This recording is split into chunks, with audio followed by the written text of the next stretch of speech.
The driver suspected of ramming an SUV into a crowd of pedestrians who were waiting at a bus stop outside a migrant center in Brownsville, Texas, on Sunday has been identified.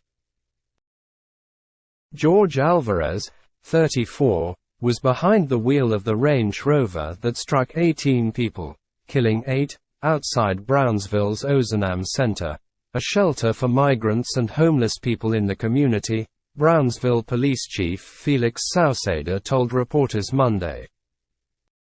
Alvarez, whom police said has a long rap sheet, has been formally charged and arraigned on 8 counts of manslaughter and 10 counts of aggravated assault with a deadly weapon.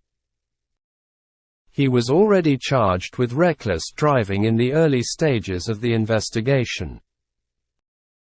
The victims were waiting at a city bus stop next to the center at roughly 8:30 a.m. Sunday, when the crash occurred.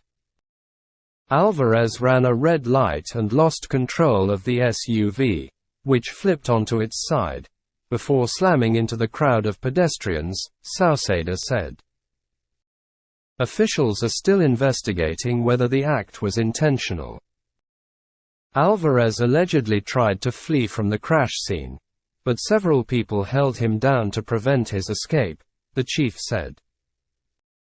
6 people were killed at the scene, and 2 others died later, police said. Nearly a dozen others were injured and rushed to area hospitals. Officials previously confirmed that all 8 people who died in the crash were migrants from Venezuela. Sauceda told reporters that the victims were male.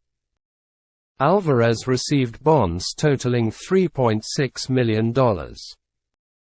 Officials are awaiting toxicology reports to determine whether Alvarez was intoxicated, Sauceda said. Venezuelan migrants have been surging into Brownsville over the last 2 weeks for unclear reasons, authorities said. On Thursday, 4,000 of about 6,000 migrants in Border Patrol custody in Texas' Rio Grande Valley were Venezuelan.